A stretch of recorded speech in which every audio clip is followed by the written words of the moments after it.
A long time ago, somewhere in a faraway galaxy, there was a young lad hanging out with his friend. As per usual, boredom was a mortal enemy, and video games were typically the most effective method of fighting it. But another thing these two boys occasionally liked to do was to turn on the old, painfully slow family computer and go on YouTube. You see, YouTube was a really neat thing. Mainly because there was a sheer infinite amount of funny videos you could explore. Our two youngsters often made use of that by showing each other silly videos they recently discovered. This time it was the friend's turn, who seemingly stumbled across another funny video. "Let me show you something," he said. And thus he typed something into the search bar and pressed enter. And our young lad, who observed the typing of his friend carefully, was suddenly a bit confused. The young lad's knowledge of the English language was still very limited at this point in time, but even he knew that this was certainly an unusual combination of words his friend just typed in the search bar. Soul Eater, Episode 1. And what he didn't expect was that just a mere moments later, his life would be changed forever. As you probably guessed by now, the young lad in question was, well, me. And what I just told you was basically how I discovered anime. It must have been a good 10, maybe 11 years ago. I don't know precisely, I didn't mark it in my calendar like, yup, this is the seed that sprouted into my degeneracy, this is how my life went downhill because I have now discovered anime. But yeah, it was quite a while ago. During that time you could still watch super popular anime just on YouTube.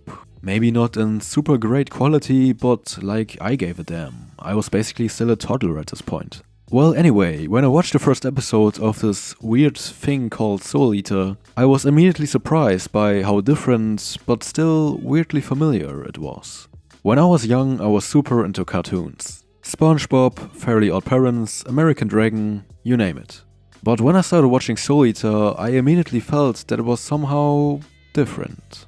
It was quirky like the cartoons I would normally watch, yet darker and more mature. And boobies. Yeah, also boobies. You know, talking about boobs, I just realized that the friend I mentioned in my story, he was clearly a very, cultured young man. Because, he was actually younger than me. I mean, he is still younger than me, but the point is, I was like 9 or 10, so he must have been fucking 8 years old or something when he showed me this. So basically born the Rudius of this world, now that I think about it. He was just one step ahead of me. Regardless, since this is kind of the point where it all started, I wanted to take this opportunity to take a closer look at Soul Eater, and maybe find out why I immediately became invested in the show so much that I would even start a YouTube channel focusing on reviewing anime over a decade later. So let's get into it. Let's talk about one of the undoubtedly most distinct features of Soul Eater. This show is an absolute masterclass of memorable characters. Have you ever watched an anime and thought, who was that guy again? I promise this won't ever happen to you in Soul Eater. Like you couldn't forget them even if you wanted to. Every character is incredibly unique and quirky. Underline that with absolutely brilliant character design and you've got a bunch of lovable and wacky characters that will be ingrained in your memory forever. Character design is an important keyword here, because it really helps bringing these characters to life even more. A good example would be Dr. Stein. This man has a screw loose. Like, literally. I don't know how you get the idea to literally give your character a goddamn screw drilled into his fucking skull. But it absolutely works and fits his persona incredibly well. Something else about Soul Eater that got me immediately interested when I watched it the first time was the world building. My god, I loved it so much.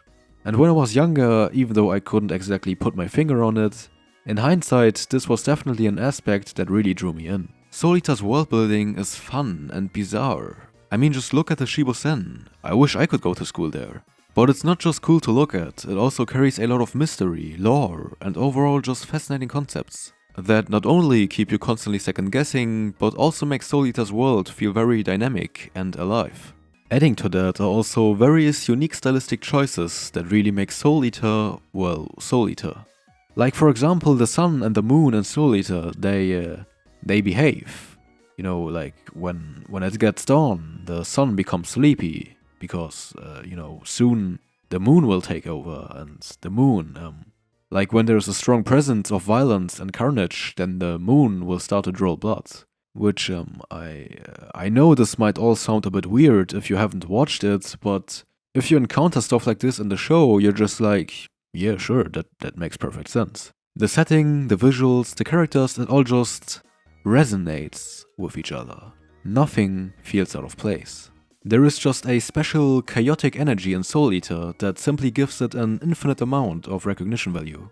All these aspects I've talked about, it all plays into giving Soul Eater this very unique style. Whenever I hear the opening, for example, and my memories of the show resurface, I'm always filled with this unusual feeling of excitement. It's hard to describe, but there's just something about Soul Eater that is so unusual and at the same time appealing. I think you get what I mean if you're a fan of the show. Speaking of unusual and appealing, I also just really like this Halloween type of presence in Soul Eater. Hey, small quiz for you. I already mentioned Dr. Stein, right? Can you guess what his first name is? Yeah, exactly, it's Franken. Apart from the most apparent stuff I already talked about, there were also small little details Soul Eater introduced to me that I really came to appreciate about the show and later on anime in general. One of those being clothing. You know, most people probably don't really care about this because realistically speaking this is just something minor, but I really liked that characters weren't necessarily always wearing the same thing. And Soul Eater isn't even a show that goes above and beyond with that concept or anything, but just the fact that some characters had more than one default outfit was mind-blowing for me at the time. Cartoons probably have their own reasons why the clothing is always super minimalistic and doesn't change, maybe so it's easier to recognize or something, I don't know. But the fact that in Soul Eater characters sometimes would rock up in a suit, or if they weren't busy fighting demons, wear something a little more casual. It was a small detail, but I was really happy it was there. I don't want to be all, oh, anime characters are real. Yes mom, I do actually have a girlfriend. But it were small details like this that despite all the crazy and over-the-topness really gave Soul Eater a sense of authenticity. All in all, I'm actually quite happy that Soul Eater was my first anime.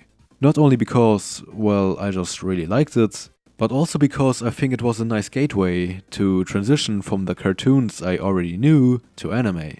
While the more mature aspects of the show weren't something I really expected from animated media at the time, I think there's definitely a resemblance to the cartoons I watched beforehand. Whether it being the quirky characters or the expressive art style. But there was just something about it that not only drew me in immediately, but also made me feel quite at home. And here I am now, old and decrepit, but I still love anime. So much so that I spent an embarrassingly high amount of my free time to analyze and review it. So I guess, thank you Soul Eater. Thank you for being great. And thank you, dear viewer, for watching this video. Goodbye.